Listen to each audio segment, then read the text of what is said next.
مدارس اسلامیہ کا کام تو اتنا بگڑ گیا ہے کہ 7 اور 8 سال لگاتے ہیں پھر بھی مولوی ہی نہیں۔ ہندوستان کی صورتحال یہ ہے کہ جس مدرسے میں شیخ الحدیث کا انتقال ہو جائے آگے شیخ الحدیث ہے ہی نہیں، پھر محتمم ہی گاؤں تکیہ اور اگالدان لے کر بخاری شریف پڑھانے بیٹھ جاتا ہے، آگے شیخ الحدیث ہے ہی نہیں۔ پھر مدرسے تو وہی 8 سال کے سب چل رہے ہیں مگر ان میں کمزوری اتنی آ گئی ہے کہ جو پہلے کا جو نہج تھا وہ نہج ہی نہیں باقی رہا، تعلیم میں جو پختگی ہونی چاہیے وہ پختگی نہیں باقی رہی۔ نتیجے میں پورا ملک انڈیا سارے مدرسے بھرے پڑے ہیں اور مدرسوں میں سب اساتذہ ہیں، مگر جہاں کسی مدرسے میں شیخ الحدیث ہوا، دیکھو 4 مدرسوں کا، گجرات کے 4 مدرسوں کا میرے پاس اسٹینڈنگ آرڈر ہے کہ شیخ الحدیث دو۔ میں یو پی میں ہوں، جامعہ حسینیہ، جامعہ اشرفیہ، ترکیسر اور انکلیشور، ان 4 کا میرے یہاں آرڈر ہے کہ ہمیں شیخ الحدیث دو کا سے ہے ہی نہیں، پورے ملک میں کوئی شیخ الحدیث ہے ہی نہیں۔ پھر جامعہ حسینیہ نے تو یہاں لندن سے مولانا اسماعیل کشولوی مدہ ذلہ کو بلایا، یعنی ہندوستان میں کوئی نہیں رہا ہے شیخ الحدیث، برطانیہ سے وہاں جا رہا۔ ترکیسر والوں کے پاس کوئی شیخ الحدیث نہیں رہا تو انہوں نے بھی برطانیہ سے مولانا ایوب صاحب کو بلایا اور وہ بخاری پڑھاتے ہیں۔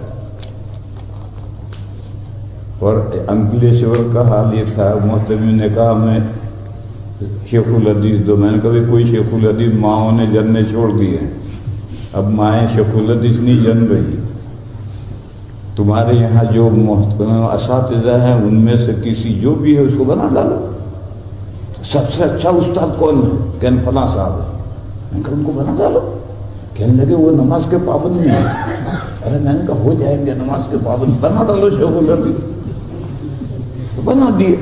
پھر 1 سال کے بعد ملاقات ہوئی، انہوں نے کہا کہ اب تو پابندی سے نماز پڑھتے ہیں، تو اب ایسوں کو شیخ الحدیث بننا پڑ رہا۔ میرے بھائیوں، مدرسوں کا نظام بھی چوپٹ ہو گیا ہے، 8 سال 10 سال مدرسوں میں طلبہ ہماری قیمتی زندگیاں گزارتے ہیں اور کچھ نہیں آتا۔ کچھ نہیں آتا کا مطلب یہ ہے کہ دارالعلوم دیوبند کے بڑے اساتذہ، دوہرا پڑھانے کے قابل اساتذہ پورے ملک میں ہے ہی نہیں۔ 32 سال سے دارالعلوم دیوبند اولیاء کے اساتذہ ڈھونڈ رہا ہے، دارالفتہ کے مفتی ڈھونڈ رہا ہے، پورے ملک میں دارالعلوم کے قابل کوئی مفتی ہے ہی نہیں۔ چند ہیں وہ اپنی جگہ پر لگے ہوئے ہیں، وہ آتے نہیں۔ اسی طرح سے دارالعلوم کے دوہرا پڑھانے کے قابل اساتذہ پورے ملک میں ہیں ہی نہیں، چند ہیں تو اپنی جگہ لگے ہوئے ہیں، وہ آتے نہیں۔ آگے صرف دارالعلوم دیوبند سے ہر سال 1800 فارغ ہوتے ہیں، ان 1800 اب اندازہ کرو کتنے فضلہ ہوتے ہیں، کوانٹیٹی کتنی ہے، مگر دارالعلوم 32 سال سے اساتذہ اولیاء کے ڈھونڈ رہا ہے ہی نہیں۔ تو اس لیے میرے بھائیوں ایسا نہیں سمجھنا چاہیے کہ ساری خرابی تبلیغ میں آئی ہے، کمزوری سب جگہ آئی ہے، مسجدوں میں بھی آئی ہے، مکتبوں میں بھی آئی ہے۔ تم اپنے یہاں کا جو مکتب کا نظام اسے سوچو کتنا کمزور ہو گیا، مسجدوں میں بھی کمزوری آئی ہے، دارالعلوم میں بھی کمزوری آئی ہیں، تبلیغ میں بھی کمزوریاں آئی ہیں۔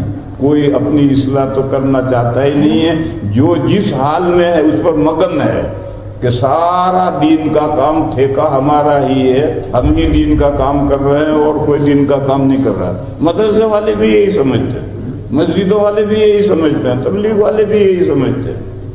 ارے بھائی دین کا کام تو سارے 10 انگلیاں اکٹھا ہوں گی تو بالٹی اٹھے گی، ایک انگلی سے کہیں بالٹی نہیں اٹھتی، صرف انگوٹھا چاہے کتنا ہی پاورفل ہو بالٹی نہیں اٹھا سکتا۔